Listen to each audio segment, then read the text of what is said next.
Hello, my name is Michael Reese. Over the next couple weeks, I'm going to be hosting a number of interviews with some knowledgeable individuals that have a variety of experiences in music and education in the hopes of learning a lot and covering some important 21st century topics for educators and for music programs. We tell our students all the time that through participation in music, they will gain experiences and skills that go way beyond the notes on the page that whether it's teamwork or accountability or hard work, we stress frequently that like these skills are going to carry over to their lives even if they don't choose to continue in music.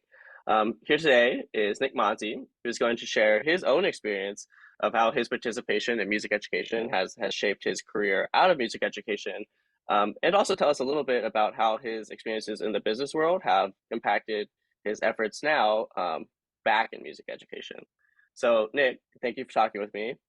Tell us a little bit about yourself. Absolutely. Thanks, Michael. So I am based in Philadelphia, Pennsylvania, originally from New York. I went to school for my undergrad in business, entrepreneurship, and marketing, but music and music education have played a really important role in my life, really, since I was a kid. So I started playing piano when I was 4 years old. I played French horn in school for a number of years. I participated in high school marching band. And then I moved into Drum Corps International through a few different performing groups where I met you, Michael. First, I was a performer there for 3 years, and then I've taught in that space for the last 10. Kind of in parallel to my work in music education and my experience in Drum Corps International, I've pursued a master's in education at Harvard Ed School, and then after graduating founded Learn Fresh, which is the company on my shirt over here. We focus specifically on STEM and social emotional development for K-12 students through the themes of sports and entertainment. And while that work is very much rooted in education, the project over the last decade has been incredibly entrepreneurial. My work has been very business-minded, and now I'm actually going back to school again to get an MBA. So one of the interesting themes that I think we'll tease out throughout this conversation is just how the two spaces, as you said before, Michael, have played off of each other. The work that I've done in education and in music education in particular has definitely informed some of the things that I've done in my business career. And then on the flip side, some of the things that I've done in my business career have helped me become a better educator. Yeah, absolutely. So let's get right into it. What are some skills that you learned, through your music education, both going through the school system and in DCI, that you feel like you utilize frequently now, running your business? Mm-hmm. For sure. I think that both as a student and as a teacher, it's really important to exercise patience when you're pursuing the development of new skill sets. Not every single one of them is always going to click for you right away. And in the business world, while it's important to be aggressive and take advantage of opportunities, sometimes having patience for the development of the long-term vision for your work is really, really critical. And I think I learned that first in the education space. I'd also say that relationship building and trust building, those are foundations of educational practice. You can't be an effective teacher if your students don't trust you, and if the folks around you don't trust you, and if they don't believe that you have and know that you have their best interests at hand when you're engaging with them. And so that value system in a business context is also incredibly important, because eventually, if you don't build trust with the people around you in an entrepreneurial setting, you're not going to be able to succeed. Yeah, that makes sense. How many employees do you have at Learn Fresh? Yeah, so full-time, we're coming up on 20 full-time. We have a network of contractors that just kind of lay out the org chart.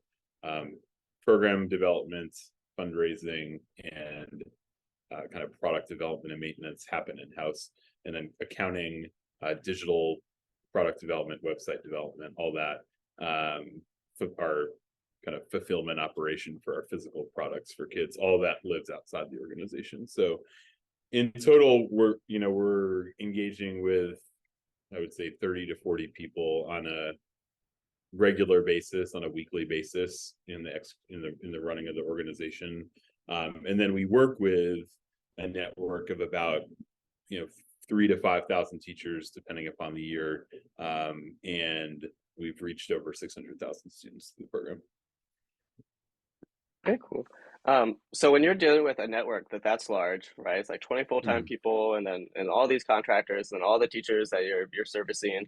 Um, like you just mentioned relationships. I think that's a good parallel for music programs. How do you establish meaningful relationships with that many people of like varying distances, and do it in a way that like they perceive it as being meaningful? Because when I think about what that means for a music program, like if you're one band director and you have 200 kids, and then you're also trying to be present at the middle school, and you're also trying to be available for your staff, um, that it's easy to get spread pretty thin. How do you establish relationships like at scale?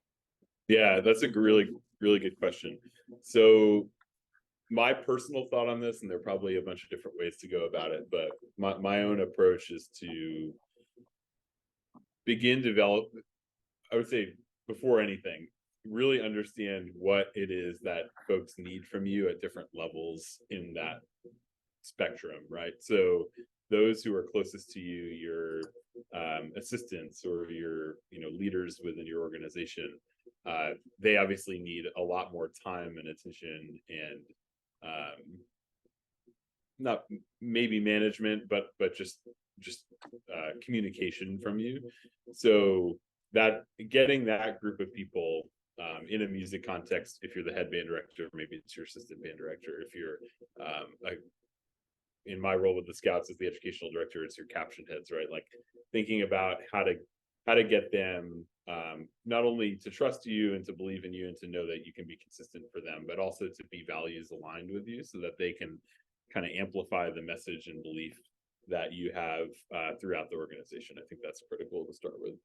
And then from there, as you move out, kind of increasing degrees of separation from yourself, just thinking about, how to at least have touch points, right? So, with Scouts, for example, I like to at least make sure that I'm saying hi to everyone who's on the teaching staff at camp, and maybe just ask them how things are going in their life or whatever, just to create a touch point and to just make sure that they know that I'm like thinking about them and invested in them and want to make sure that they're okay. But also trusting at the same time that the folks who are responsible for running those teams, the caption heads, etc., are providing the direction that they need to have a fulfilled experience. So I don't need to do that. And then the students, there's hundreds of students. You're not going to be able to say hi to every student every single day, or there might be those students on the middle school campus who you engage with once a year. But when you show up in front of them, making sure that they can see that you have their best interest at hand and that you're motivating them to be the best versions of themselves, like just thinking about how you're presenting yourself in each context so that the limited opportunities that you have to engage are reflecting the message that you want to convey.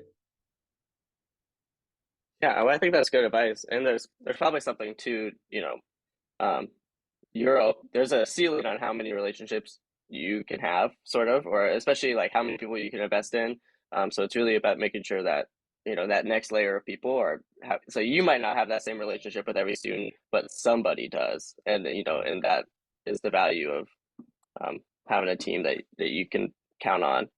Um, so, uh, I guess specifically, so the very first question, so asking you like what kind of skills, and you mentioned like patience. Um, when we're trying to teach those skills to young people, and hopefully they're getting those skills through participation in music, um, how can we create opportunities, whether it's in public schools or wherever, for young people to get those skills if we're going to identify them as being valuable, after school? Yeah. Well, I think that one of the things that music education does so well is teach what we've defined as social emotional skills in the current context of education. And there are few subjects in school that teach those skills as effectively as in a music or arts context, just because what you do in a band or in a choir or in an orchestra or in a theater group or whatever. It's incredibly collaborative. You're constantly having to negotiate the relationship between your own performance and those around you, in a way that in a math class, usually, and our organization has been working to change this, but usually doesn't exist in the same context. So having arts programs, having music programs to begin with is a big part of the battle. And in some parts of the country, many parts of the world, that part of the student's educational experience is just missing. One of the first jobs that I had right after undergrad was working for a nonprofit in Hartford, Connecticut, and they were focused on arts integration, basically taking teaching artists and embedding them in kind of one-off or short series learning experiences in math, science, literacy, history classrooms, because the Hartford public school system had removed all the actual full-time arts programs from the school system in order to boost test scores, supposedly. So I just think that we have to be really clear on what the value is of an arts education or a music education first. And then, from there, it's about just having high quality teachers and training educators on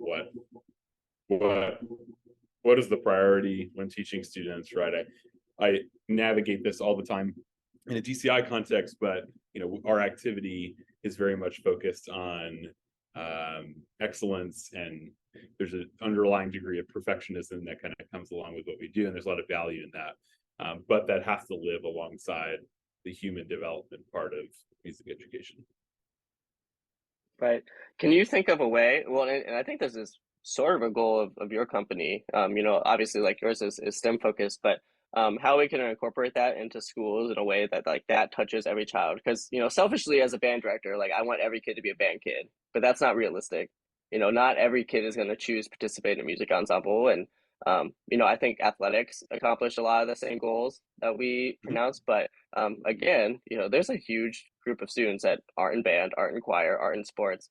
How do we get to those students and teach them some of these same skills? Yeah, sports, I agree, is a big part of the equation for a certain group of students, but there's probably another third, if you think about maybe a third are in arts and a third in sports.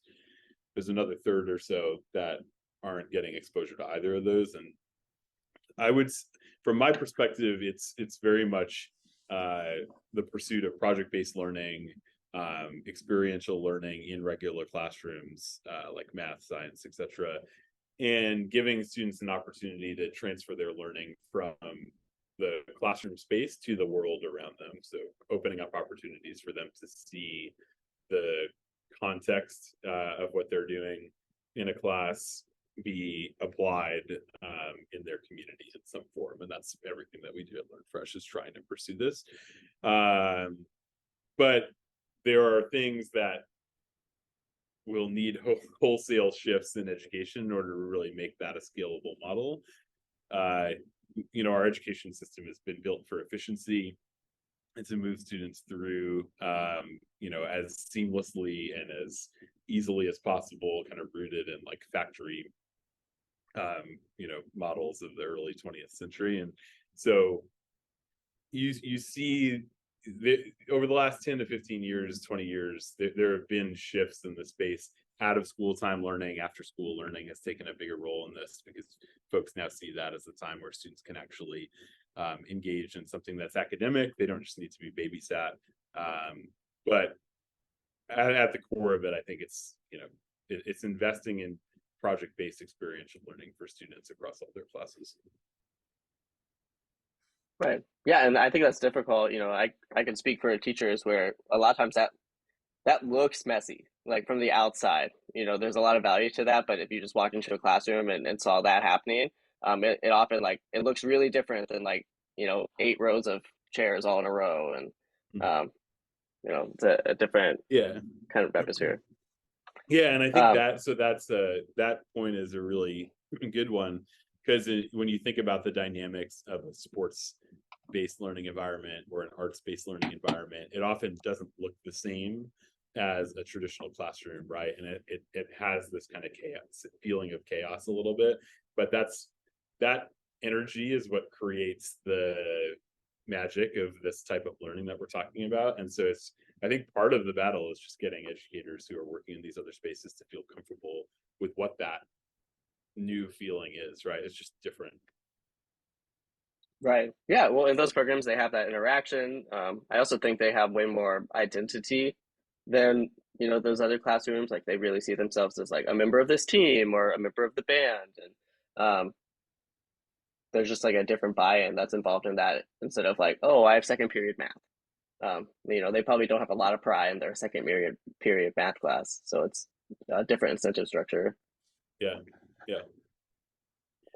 And it's helpful for the real world too, when you think about the way that a career plays out, or in my context, the entrepreneurial space.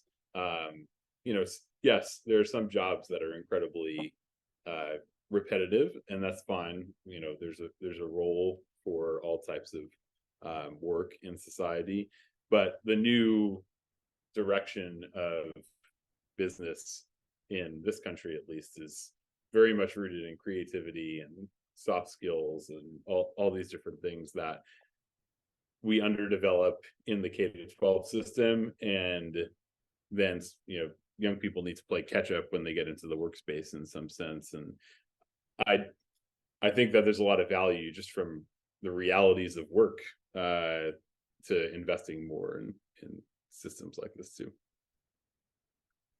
Absolutely. So I think that's a good segue. And to be honest, this is part of an interview I'm pretty interested in. Mhm. What lessons have you learned in the business world, running your own business, now going back to get your MBA, that you now apply to your positions in the music world? Mhm.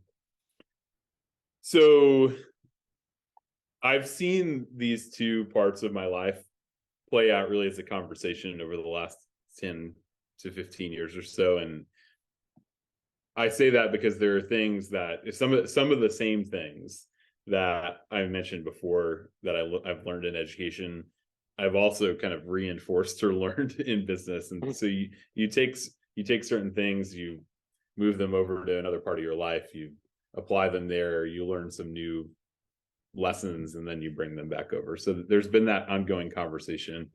I do think there are a couple specific things that were maybe rooted. My learning has been rooted on the business side. One is just being clear about expectations and being clear about communication. And it's an ongoing battle. Like, everyone has a really busy life. It's impossible to be 100% clear about what you need and want all the time. But the more proactive you can be about setting expectations for folks, and setting up accountability structures and all that, the better off the organization will be. So I've learned that in the business space, and sometimes it felt like it's been harder to apply in my music education context, just because you're wrangling a bunch of people, many of whom don't necessarily love structure. So that's been one. I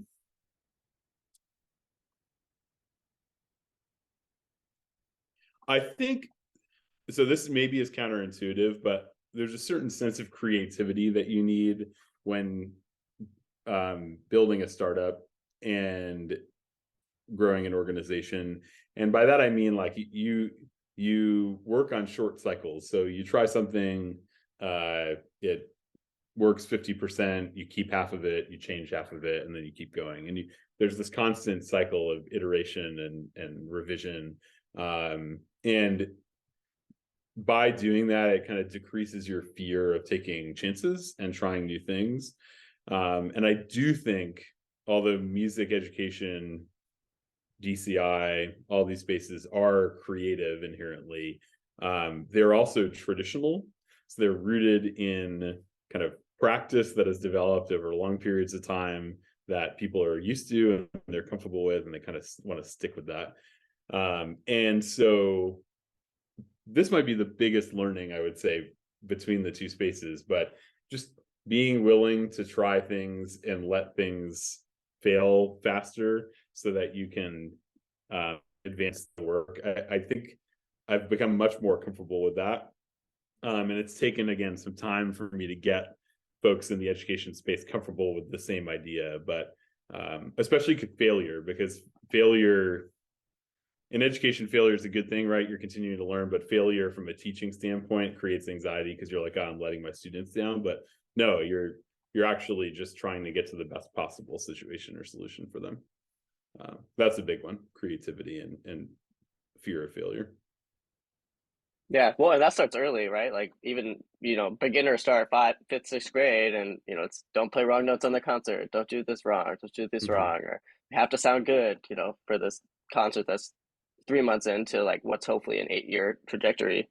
Um, Yeah, yeah, and when you think about just thinking about DCI and the work that we do with the Scouts, you get to a certain point in the summer season where uh, so much of the education just becomes about refining details, and so it's like, okay, well, do this a little differently, don't do this, blah, blah. And the teaching becomes less about finding new ways to think about how to be better and more about just do this thing that you've been doing for 6 weeks better, and I think that's a habit. But if we all thought about our educational processes in a way that was more exploratory and, okay, here's the problem, let's try this angle, let's try this angle, let's try this angle, let's try this angle, okay, we finally found the solution. I think we're in a better spot.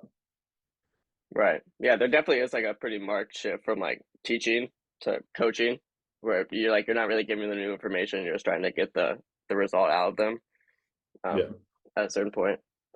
yeah. So with that in mind, what are some like business best practices that every music program, whether it's a drum corps or a like a high school music program, what should they be emulating?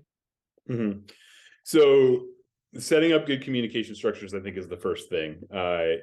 This year at Scouts, we implemented Slack as a communication tool for the whole group. I already feel like that's paying dividends because of the way that different teaching staffs are communicating and just having a centralized hub for information and being able to get real-time feedback from people when you need it. Making sure that there's a defined system for communication, I think, is the bedrock of best business practice that could be shared with the band program.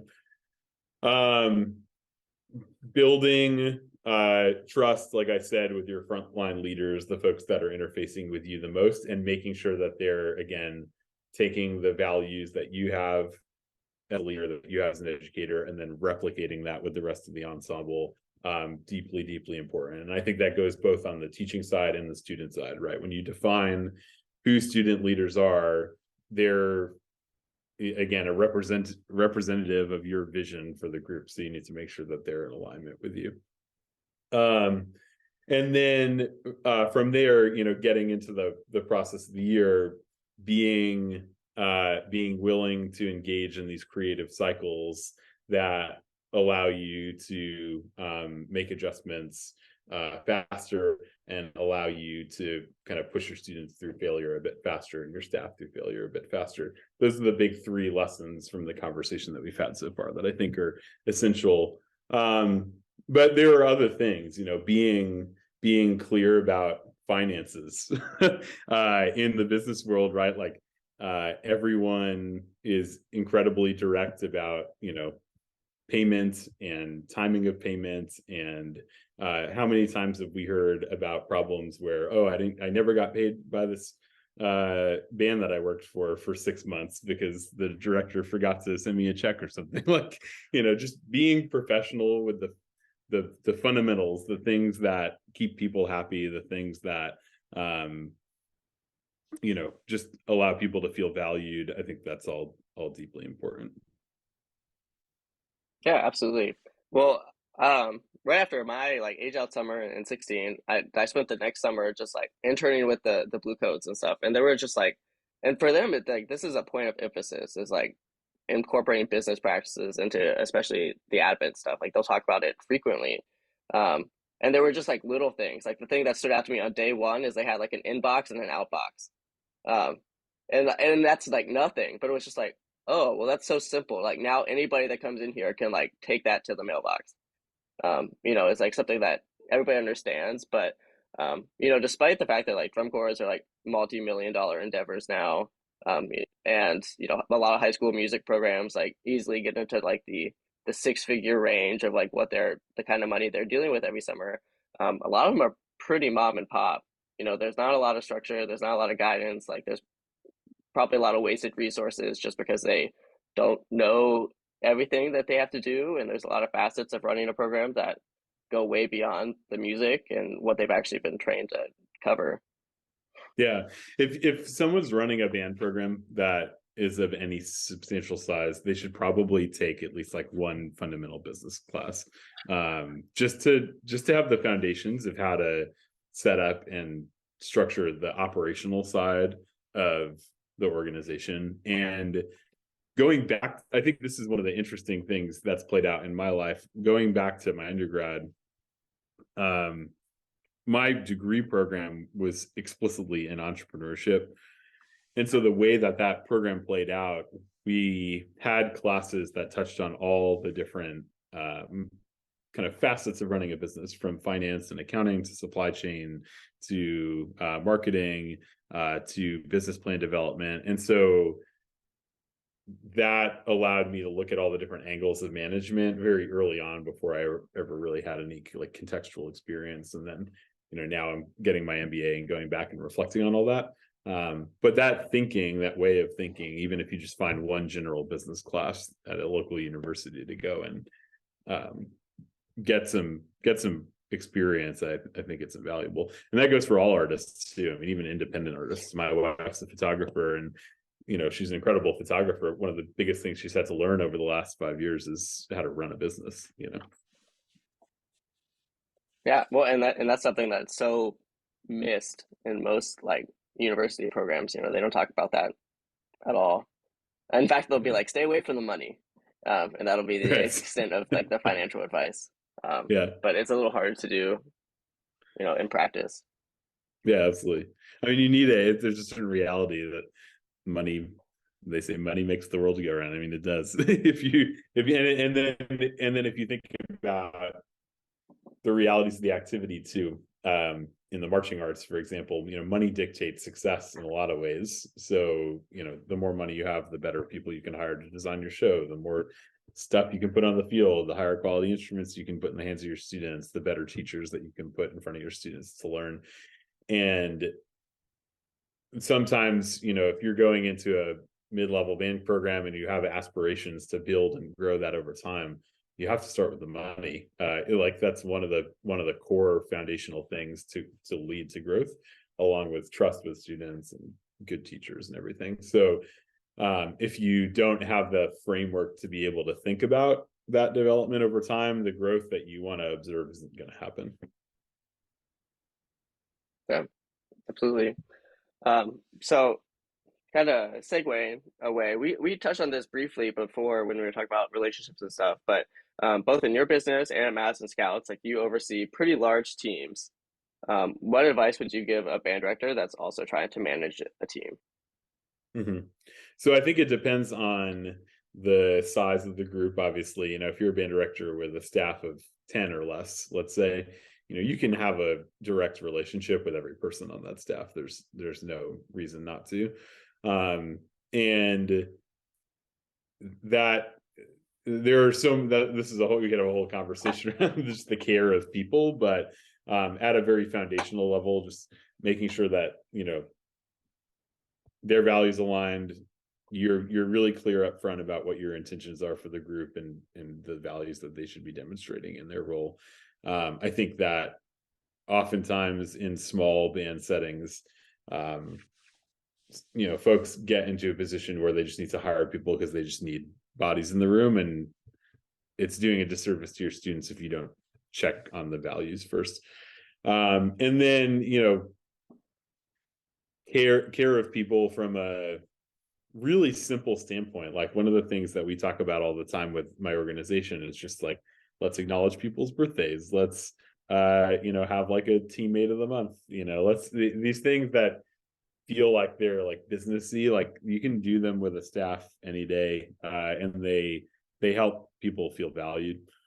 And then just having conversations and check-ins and making sure that you feel accessible to folks. I think one of the most dangerous things that you can do is set up a system in which you feel like you're behind a little bit of a wall, and like folks can't access you because you're too busy, or you have too many things going on in your life, or you're too important, you have other stuff. That sets you up for failure because people won't trust you over time. With a bigger group, it's not much different than what I said before. I just think that you have to be aligned with the people who are your stated leaders around you, and then they can be the conduit for your vision and your communication to the rest of the group. But a lot of the other things can still be implemented. You can still have staff acknowledgement, and you can still have check-ins. They're just less frequent. Right.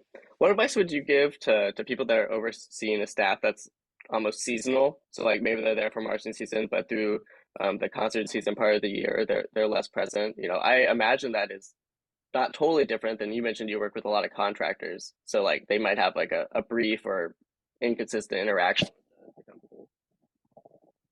Yeah, absolutely. I just think, well, it's a balance. Folks have other things going on in their life, right? So you don't need to be like in their business all the time, but just checking in and saying happy holidays, or sending them a thank you note after the season's over, or giving them a little update email on your plans between the end of the season and the start of the next one. Just little things to just keep them engaged, and collect feedback, all that. I am always a fan of direct, like, in-person communication. So creating an opportunity to see folks every once in a while. An example of this in the business context. So we all of our education programs have physical products that students engage with, and we've been working with this fulfillment center in Columbus, Ohio, where they actually house all our products and ship them out. And it's a very critical relationship for our business, but I'd say it's one that could be easily overlooked. And every 1 to 2 years, I would say, we always try and actually go to Ohio and like go to see them, and just like we always send them something around the holidays as a gift or whatever. But like we want to have a little bit of FaceTime with them every now and then, just to like let them know that we care about what they're doing, and if they need anything from us, they can get it. I think little things like that, even though it's a little extra effort, go a really long way. Yeah, well, I think those deposits just help, those little investments in that relationship, and even just demonstrating that, even just like visibly showing that you're willing to make that effort, and that it's more than just what they're doing for you. Um, so I guess the next question is, if you're trying to get everyone on the same system of values as they come into an organization, step one is just like choosing who you hire. But there's also a reality that, especially as a team gets bigger, not everyone is going to start in the same place, right? Like you're going to get everyone maybe kind of close just through the hiring process.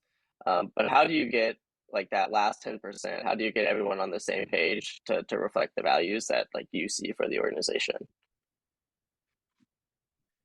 I think a lot of that's personal.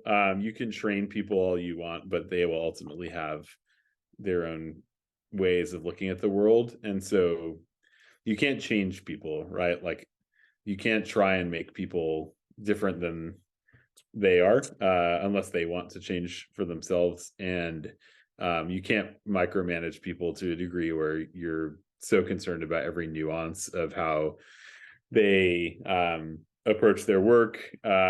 You certainly can't mandate that people act or feel a certain way. And so I think this is where the trust really comes in, right? Like you have to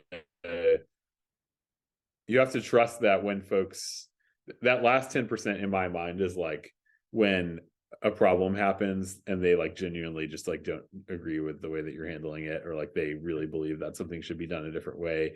Those are usually the last couple kind of points of disconnect that are often hard to overcome. And trust helps to smooth out those differences, because then, someone is willing to come to you and say, hey, I think this should be different, or I'd like to see us do more of this. And then you can have an actual like productive adult conversation about how to reconcile the difference or take advantage of someone's perspective and implement something new. And I like the way that you frame that. That last 10% is often where relationships start to crumble or erode, because if you're unwilling to have those hard conversations, unwilling to reconcile or deal with people's differing perspective, then all the other 90% starts to collapse over time. And I think that's where you start to see people leave or relationships break down. Yeah, well, I think there's probably something to that. And, I think that's also where it becomes important to have like a value, a culture of this is how we talk to each other. This is how we communicate. Like, this is how we voice our concerns. Um, and sort of like a culture of like, when you have a concern, like you should say something. Um, and just having those values in from the beginning are, I think, what set you up to not necessarily agree on the last 10%, but be able to navigate it a little better. Yeah, I think it's all just about navigating it better. And there are some really, really good business case studies. This is where the conversation between these two things really heats up, I'd say. So there are some really great business case studies around like the US auto industry and like factory culture and all these things. And that have traditionally been very systematized in our society. And the efficiency of a lot of those systems has often improved greatly when employees are given more agency. So they're able to share their concerns more openly, or they're able to suggest improvements to a system. Um, there's a, this is on my mind because I just had to read it for my MBA over the last couple of months, but there's a case on NUMMI, which was this manufacturing plant in California, a joint venture between General Motors and Toyota, I think. And Toyota introduced all these new management practices, and it completely changed the culture of the factory. It's interesting. I think there's like an NPR podcast on it if you want to check it out. But this idea of creating that agency so that folks feel safe to be able to articulate their differences is so important. And in music education, particularly in the marching arts, I've seen so many times people not hold space for that, and they see dissent as being like a pure negative, just a abdication of trust. And it's not. It's just people have different perspectives, and you need, as a manager, as a leader, you need to be able to handle that. You need to be able to be okay with that. Yeah, well, I definitely do see this in DCI a little bit. There's kind of this um, like cult of positivity where it's like the second you identify an error, identify something that's going wrong, it's there is a lot of like, oh well, why are you being negative? Um, and a lot of times it's like that's not the spirit of it at all. It's like, oh well, this thing is holding us back. Like this thing needs to be resolved. So we got to talk about it. But because those conversations are uncomfortable, it like frequently feels like confrontation or like stirring the pot um, in a way that I just don't think really reflects reality or like what's going to be best for the organization long term. Yeah, and this is an area in which I think we could increase our professionalism, because it either becomes, this is digging deeper into the psychology of this a little bit, but it's either the cult of positivity where you can't bring up things that are uncomfortable, or people bring them up in a way that's incredibly unproductive and just like disruptive. And there's a middle ground where it's like, okay, I have a perspective, you have a perspective, let's talk about these. And like entering that, knowing that there's going to be compromise. That's another big thing in business too, is like you never get everything that you want. When you're working with a partner, you have to compromise to find that middle ground. And that's life. Yeah, got to get comfortable with it. Right. Well, and when you're talking about something like music or music education, where um, I think the outcomes are maybe a little more gray than they sometimes are in the business world. Like in the business world, it's like pretty easy to quantify things of like, oh, we had a good quarter, a bad quarter, we serviced more students this year than we did last year. Um, and in the martial arts, like, some of it's competitive, but some of it isn't. And Mm. so like when you have a value system where you have things that you like believe are right, there's very rarely like a determinate final grade on whether or not you're correct or not. So it's really easy to just believe something and keep believing something. And so when someone disagrees with you, it is easy for it to be an assault on your beliefs with no evidence in either direction to kind of direct that argument. Yeah, that's a great way of framing it. It's really true. Just thinking it comes back to the ego at that point and being willing to, accept a different perspective or learn from a different perspective. If you're in education, not all teachers are in this space, but like if you're a good teacher, you should be a good learner and you should be willing to absorb that. So self-reflection, all these buzzwords, they're important. Right. Especially if you're managing the team, like you would in a music program or something else. All right, final Yeah. question. If someone was interested in learning more about this topic, whether that's skills they can learn in music or the business nonprofit world, leading a team, what resources have been influential to you? Yeah.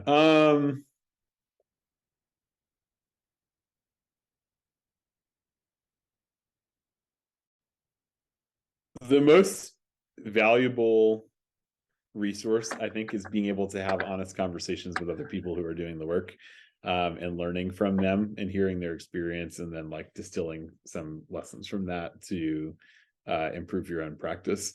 Just being in a silo and thinking that your way is the only way is a dangerous thing. So getting into spaces where you can connect with others and learn from others is important. I'm a big fan, and this probably isn't a surprise, but I'm a big fan of cross-disciplinary learning. So I think that reading leadership texts from other industries, reading case studies from other industries can provide some really foundational lessons that can help you re-examine the way that your work works in a specific discipline. So that could be reading a book on leadership in crisis. One of the most influential leadership classes I've ever had was with a professor at the Harvard Business School who studies leaders in crisis. So she would do like years-long research projects on a leader who had to navigate a war or navigate the building of like a business empire, or Ernest Shackleton, who was a polar explorer, his crew being stranded at sea for like 18 months or something like that. It's just these ridiculous circumstances. And there are so many things from that class and that book that she wrote that I've carried with me in my own leadership moving forward. So just cross-disciplinary learning, and then letting life also like teach you things. I think that as you go, if you're attentive to the experiences that you're having, you'll find that lessons will present themselves to you, and it's your choice whether you want to accept or reject the information that you're getting. Absolutely. Um, if you don't mind, maybe after the show, you can share the Numa podcast Mm-hmm. and some of those case studies, and I can drop those in the show notes for anyone that is interested. Yeah, I'd love to. I'll do that for sure. All right, Nick. Well, thank you for talking with me. I appreciate your insight on music and on business and how those two things relate to each other. And happy Thanksgiving. Happy Thanksgiving. Thanks, Michael.